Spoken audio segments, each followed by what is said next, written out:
Leplaboi khalluba enakta adubu leiramde nahakti machet kaya thokna kaikhraba thamoise nafamda kaihauba tauda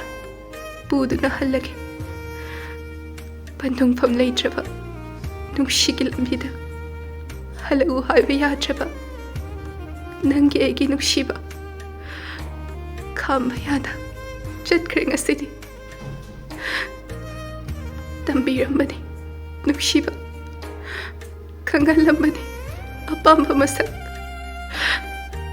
aduga karigino kaina maija khangbana tambiramdriba tambiramu kaina maija khangbasu onkrabada hakchang polangna tangkoi adubu akauba madi mutpanareroi kauba sungam leroi nangi wakal